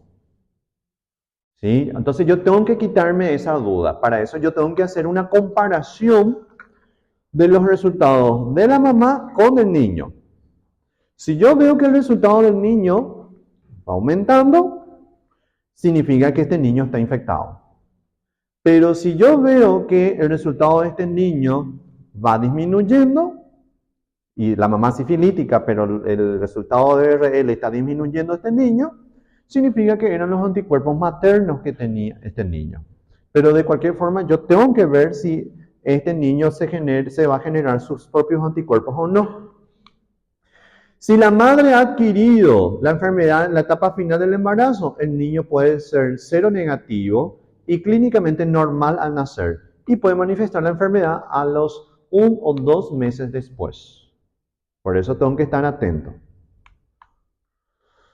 La sífilis congénita puede ser prevenida, gente, por un tratamiento riguroso con la penicilina. La penicilina es seguro, ¿sí? Se puede usar otros tratamientos alternativos, pero en realidad es la penicilina. Y gracias a eso también, gracias al tratamiento riguroso, se puede evitar este tipo de síndrome, que es el síndrome de Hutchinson. El síndrome de Hutchinson es un síndrome que aparece en etapas tardías de la sífilis en el niño. O sea, va a manifestar más adelante si es que hubo una transmisión vertical. El síndrome de Hutchinson se caracteriza por de que el niño tiene dientes deformados, incisivos chanfrados, que sería, por ejemplo, parece tipo, o dente dele parece un serrote. ¿Sí? ¿Saben serrote, verdad? Bueno, ese niño, a medida que va creciendo, le va a crecer los dientes y va a aparecer puntiagudos. Molar en mora, queratitis intersticial y también sordez, que puede ser unilateral o bilateral. Aguante más 5 minutos y yo le doy receso. ¿Está bien, pa? Sífilis terciaria. Es una meningitis crónica. Sí, en él aparece una meningitis crónica y la meningitis crónica en la sífilis terciaria o la sífilis, la neurosífilis puede ser asintomática o sintomática. ¿Qué significa? Nuestro paciente en la sífilis terciaria puede que no presente las manifestaciones clínicas de meningitis, pero se puede diagnosticar con hallazgo o vamos a decirle, leucocitos en líquido cefalorraquídeo. La presencia de leucocitos en líquido cefalorraquídeo se le conoce como pleocitosis. Aumento de las proteínas, disminución de la glucosa, y miren que la prueba de DRL y la reagina, siempre me olvido de esta sigla, rica, no sé qué, ya me va a venir la cabeza, ¿verdad? Siempre va a ser positiva. Ya me va a venir la cabeza qué era. La fase sintomática de la meningitis es donde generalmente se superponen dos formas anatomopatológicas. Hablamos nosotros de la neurosífilis meningovascular, que puede aparecer 5 o 10 años después. Se caracteriza por hemiparesia. La hemiparesia es tipo esas hormiguitas que parece que está caminando sobre nuestra piel. Hemiplegia significa la falta de coordinación también de algunas extremidades. Convulsiones y afasia, que no recuerdo qué era. Neurosífilis parenquimatosa es otra forma sintomática de la meningitis. Hay una parálisis general progresiva que puede ser de 15 a 20 años después, trastorno de habla, alteraciones de personalidad, sensoriales, intelectuales, juicio y afectivo, y aumento de los reflejos. Y último, después ya le dejo para el receso, que es el tabes dorsal. El tabes dorsal, chicos, es la desmielinización o la degeneración de las neuronas de la médula vertebral. Lo que nosotros vamos a ver en este caso es que los nervios que están saliendo de las vértebras pasan por un proceso de desmielinización. Van perdiendo su vaina mielínica y acaban muriendo. La muerte de estos, ¿sí?, de estas neuronas, va a provocar dolores cerebrantes en la región lumbar inferior y miembros inferiores. También pupilas de Argyll-Robertson, que sería tipo una pupila dilatada, neuropatías periféricas, afectación de nervios craneales, problemas vesicales y en la continencia de la materia fecal. Todo porque los nervios, ¿sí?, de las vértebras acaban muriendo. ¿Está bien? Acá tengo una fotito antes de salir del receso. Acá, por ejemplo. Acá, las neuronas que están acá, sí, es lo que van muriendo. ¿Sí? Va a perder los axones o van a perder la vaina mielínica. Y la pérdida de todo esto, de estas neuronas, es lo que va a hacer que mi paciente vaya presentando manifestaciones distintas. ¿Está bien? Bueno, ahora son las 9:42. Vamos a hacer un receso de 20 minutos. ¿Está bien? Bueno, 25. La sífilis cardiovascular. Lo que nosotros vemos ahí es una aortitis luética. La aortitis luética es una debilitación y una distensión gradual ¿de quién? De la aorta. Este es todo por la hipersensibilidad. Diagnóstico, así como ya les dije a ustedes, nunca fueron cultivadas, se hace un examen directo y también se hace un examen indirecto. El examen directo normalmente es la búsqueda de las espiroquetas, ¿sí? Y normalmente es de las secreciones del chancro o también de otra parte del cuerpo, pero en este caso el directo es más para la detección de estas espiroquetas. Y el indirecto es en busca de la prueba, la respuesta serológica de nuestro paciente. En el microscopio campo oscuro se observan los treponemas, se puede ver los movimientos. Antes de ser considerado negativo, se debe observar 3 muestras. Hay que tomar 3 muestras, ¿verdad?, de distintas partes de la lesión. Estas lesiones pueden ser orales, puede ser el chancro, pero en las orales y rectales no se utilizan, debido a que existen espiroquetas como microbiota, o sea, no patógenas en este caso. Se puede hacer tinciones de plata o también la inmunofluorescencia, que ya les dije a ustedes. Permite realizar el diagnóstico en el periodo serológico negativo de la sífilis primaria, así como les dije a ustedes, las pruebas treponémicas y no treponémicas, la indirecta estoy hablando, ¿sí?, no se hace normalmente en la sífilis primaria. Lo que se hace es la prueba directa, ¿sí?, o el diagnóstico directo en el chancro, ¿sí?, cuando hablamos de sífilis primaria, y solo se tiñen las patógenas también. Indirecto. Reacciones serológicas, búsqueda de anticuerpos. Tenemos las pruebas no treponémicas que utilizan el antígeno cardiolipínico. ¿Está bien? Detectan también anticuerpos IgG-IgM. Estas pruebas pueden ser las pruebas de floculación, que sería la prueba de VDRL. VDRL, ¿por qué? VDRL es su sigla en inglés, pero le digo en castellano.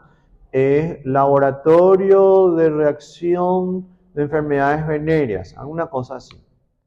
Esto es eficaz para la sífilis inicial. Se puede volver negativa 6 a 24 meses después del tratamiento de la sífilis. Y también existen otras pruebas. Por ejemplo, la prueba que ya le dije a ustedes que no están recordando, acá está, la reagina plasmática rápida, la reacción de fijación de complemento, que era la FC, y existen otras pruebas. Normalmente, chicos, la prueba de RN es la que se pide más, pero hay laboratorios que hacen esta, la RPR. Pero lo que van a encontrarse más en el laboratorio es la prueba de BDRL, ¿está bien? Viene también como test rápido. Sí, viene con, mira, la prueba de RL y la prueba de RPR son pruebas cualitativas y cuantitativas. Pueden venir como quali, positivo o negativo, pero lo que a vos te tiene que importar más es la cuantitativa. Porque de este va a depender el tratamiento de tu paciente. Te doy un ejemplo. Le diagnosticas a tu paciente y empezás el tratamiento ya esta semana. Una dosis de penicilina, la siguiente semana otra dosis de penicilina y de hoy en 15 la otra dosis de penicilina. Usted le tiene que convencer a su paciente que tiene que venir después de 4 a 5 meses. Después de 4 a 5 meses se vuelve a repetir la prueba cuantitativa, ¿me entienden? Se hace la prueba de BDRL o RPR. La RPR también se puede cuantificar. Se ve la titulación. La titulación ustedes ya saben por el acto y también factor reumatoideo, ¿se acuerdan? Bueno, la misma forma, pero la diferencia es que en vez de las placas que ustedes van a ver macroscópicamente, van a tener que utilizar al microscopio. Para eso hay una práctica para ustedes. Van a ver cómo se hace la titulación y además también van a ver cómo, vamos a decirle, cómo son las reacciones. Porque no van a ser una reacción de aglutinación que yo voy a ver a simple vista. Son pruebas de floculación. Van a aparecer un montón de lingüisas y todo así juntito. Eso porque hay una reacción de cardiolipina con reagina. ¿Está bien? Para que ustedes sepan. El título es la misma cosa. 1 en 2, 1 en 4, 1 en 8, 1 en 16, 1 en 32, 64, hasta inclusive puede llegar hasta 1 en 512. ¿Por qué 1 en 512? Pues pacientes ya hace mucho ya estaban con esa sífilis. ¿Está bien? Para que ustedes sepan. En el hospital público van a encontrar 1.64, 1 en 128, 1 en 256. Son títulos altos. Porque el paciente ya hace tiempo ya estaba con este tipo de sífilis. ¿Está bien? Entonces es mucho más probable que entre la sífilis terciaria. Eso es un punto importante que no se tiene que olvidar. Por ejemplo, el paciente compañero, ahora por ejemplo se hizo la prueba, tuvo un título de 1.64. Se hace el tratamiento, después de 4 o 5 meses vuelve a consultar con ustedes. Se hace otra vez la prueba de BDRL, no se empieza todavía con el tratamiento. Se hace otra vez la prueba de BDRL y le apareció 1 en 16. Bajó. Pero en este caso, por ejemplo, todavía no podemos decir que curó. ¿Se vuelve a administrar otra vez penicilina? Claro, se vuelve a administrar. El paciente tiene que entender que tiene que volver otra vez a consultar y hacer otra vez la prueba de BDRL. ¿Me están entendiendo? Se hace la tercera prueba sería, después de un año, se hace la prueba y bajó 1 en 2. Disminuyó bastante. Entonces está siendo eficaz. Pero a veces el tratamiento no termina un año, puede ser 2 años. ¿Cuándo? Cuando llega mi paciente a títulos de 512, 256 o títulos mayores que eso. ¿Está bien? Depende mucho de la respuesta serológica de mi paciente. Hasta que ese resultado de BDRL me salga no reactivo. ¿Entienden? No reactivo, que sería negativo. Pero un punto importante, doctores, que ustedes tienen que saber acá, porque a veces también puede suceder. Existen algunos pacientes que pueden llegar a mantener un título 1 en 2 por mucho tiempo. Esto es por una cicatriz serológica, que a veces también ustedes pueden confundir con una persona que, vamos a decirle, esté infectada y vamos a decirle que no manifieste la enfermedad. Los pacientes que mantienen un título 1 en 2 es la que ustedes tienen que tener más ojito. ¿Por qué? Puede ser que sea una cicatriz serológica o puede ser que mi paciente todavía no se curó en su totalidad. ¿Qué voy a hacer entonces, profesor? Tratarle nomás otra vez con la penicilina y hacerlo otra vez que vuelva y vamos a ver si ese título 1 en 2 se mantiene. ¿Están entendiendo? Si se mantiene ese 1 en 2, entonces significa que es una cicatriz serológica que puede desaparecer en algún momento. ¿Cuánto tiempo se mantiene que respecta a la cicatriz? Puede ser 2 años, puede ser 3 años, puede ser 4 años, depende mucho de la respuesta de tu paciente. ¿Está bien? Continúa, pero en el caso si mantiene la cicatriz serológica, entonces vamos a decirle después del tratamiento y el siguiente mes, después de 4 meses, continúa 1 en 2, entonces decirle nomás a tu paciente, me vas a volver otra vez dentro de unos cuantos meses. Si continúa 1 en 2, cicatriz serológica. ¿Está bien? Pero ojo, esa parte, tu paciente tiene que entender que tiene que venir a consultar contigo. ¿Me entendieron esa parte? Esa cicatriz serológica es la que ustedes tienen que atender. Después les voy a pasar un artículo sobre eso. Entonces, chicos, sí, hay que siempre, ¿verdad?, estar viendo los resultados, sí, de mi paciente, o sea, los resultados de BDRL para hacer un control terapéutico.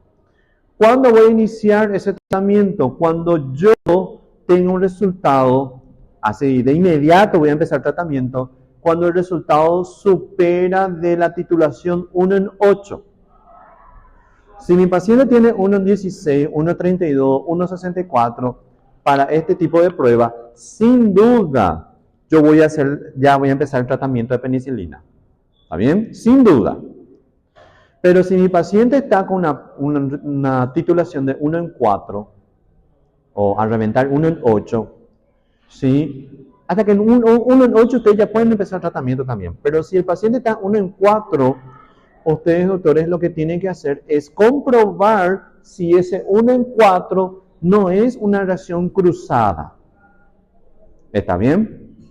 Tiene que comprobar. Anda que justo era una embarazada y le apareció una titulación 1 en 4. Puede ser que ese 1 en 4 sea un síndrome antifosfolipídico, un trastorno autoinmune. Por eso le tienen que recordar lo que puso José. Porque anda que era un síndrome antifosfolipídico, se forman los trombos. Ustedes pensaron que en un caso de sífilis llega a ser un aborto esta mujer. ¿Entienden? Si en el caso 1 en 4 fuese el resultado de la BDRL, entonces existen otras pruebas con los anticuerpos o pruebas treponémicas. Las pruebas treponémicas son aquellos que buscan los anticuerpos antitreponémicos, que sería la prueba de FTBS. La prueba de FTBS, chicos, la prueba de FTBS puede ser realizada por distintos tipos de técnicas de inmunoensayo. Así como le dije al compañero, él me dijo, profe, esa prueba no es el test rápido. Sí, pero también ese test rápido puede venir como técnica de floculación. Puede venir como examen inmunocromatográfico o puede venir como examen de floculación o puede venir como inmunofluorescencia. Depende mucho del método, pero entre inmunofluorescencia y entre un test rápido inmunocromatográfico, ¿quién va a salir más barato? El inmunocromatográfico. ¿Entienden? ¿Por qué le estoy diciendo eso? Porque la prueba de FTBS puede venir, ¿sí? Puede venir, chicos, como fluorescencia o también como test rápido. Normalmente vamos a encontrar como test rápido. Ojo que le estoy diciendo, es lo que van a encontrarse ustedes en el mercado, gente. Test rápido, estoy hablando de test así tipo inmunocromatográfico, el cassette. Es lo que ustedes van a encontrar, por ejemplo, en la triage o las pruebas que se hacen, ¿verdad?, a sus pacientes para detectar. ¿Cuándo yo voy a solicitar eso? Cuando esa prueba de BDRL es 1 en 8. ¿Está bien? O la prueba de BDRL es 1 en 4. ¿Por qué? BDRL, sensible, baja especificidad. FTBS, buena especificidad, porque utiliza anticuerpos, busca anticuerpos antitreponémicos, pero la sensibilidad de los test rápidos es bajo. ¿Cómo se entiende eso? Baja cantidades de anticuerpos en el suero de mi paciente. Ese test me puede arrojar un resultado negativo. ¿Me entienden?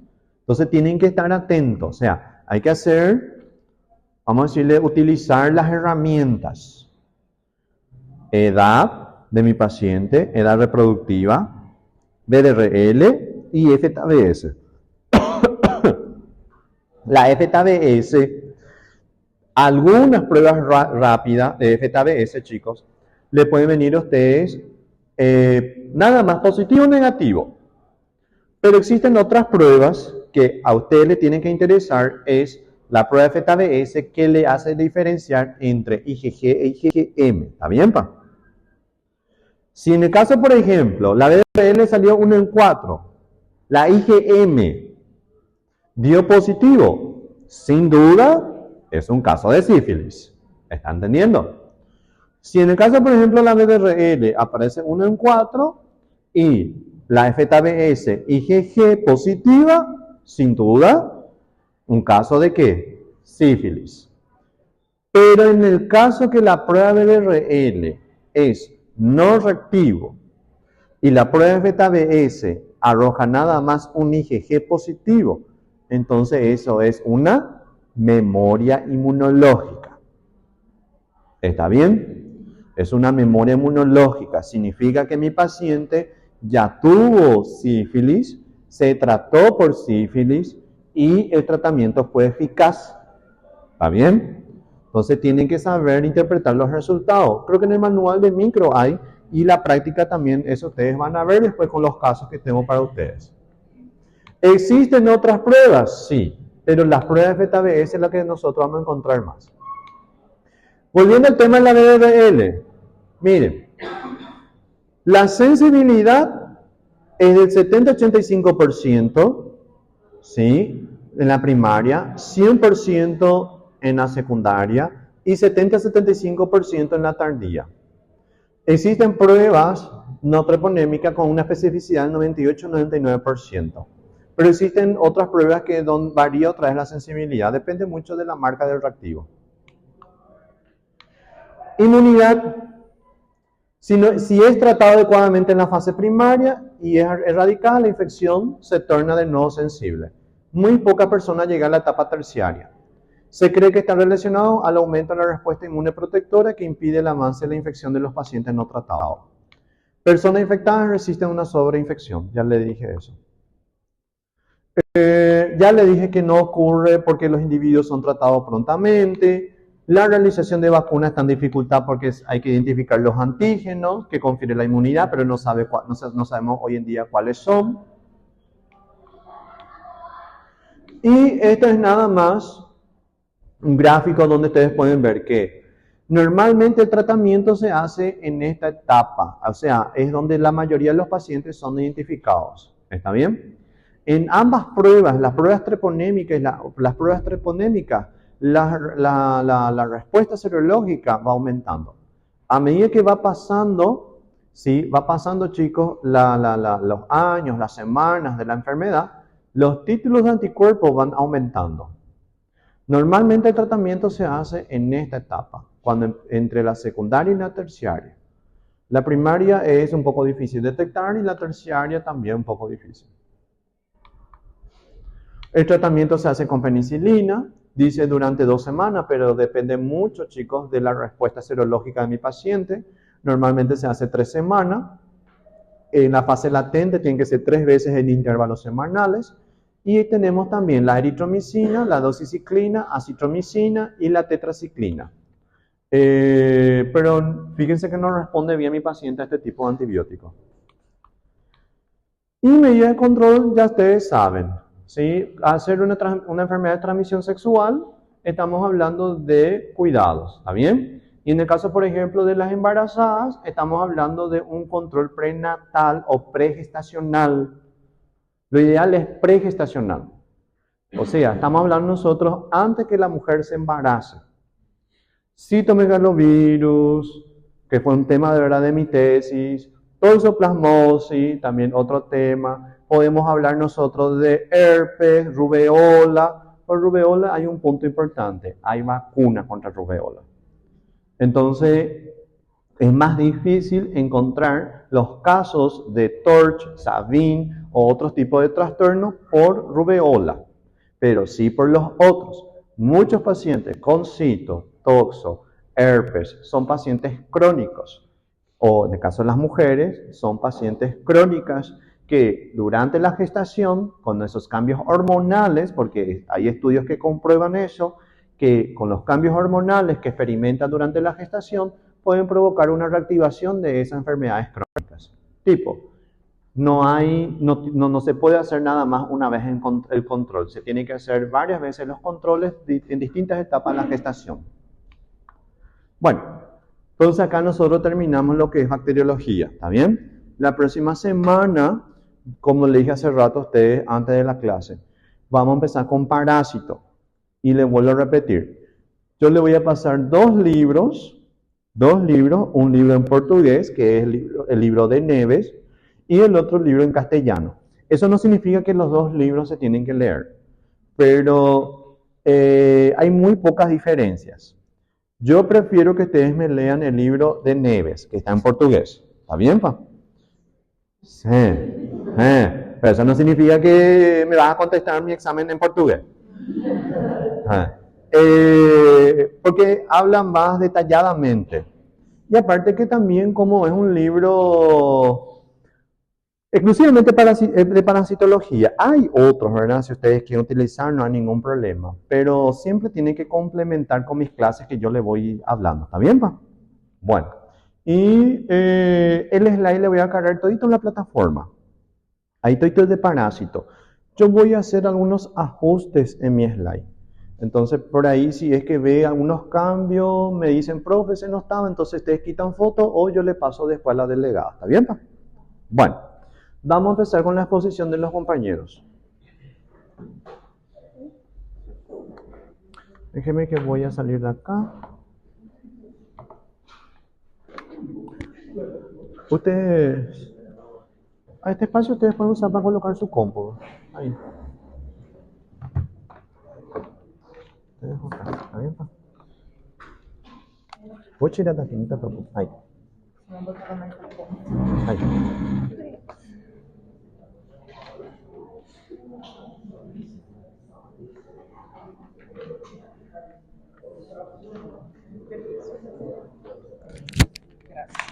Está vivo. Está vivo o negócio. Está bien, gracias.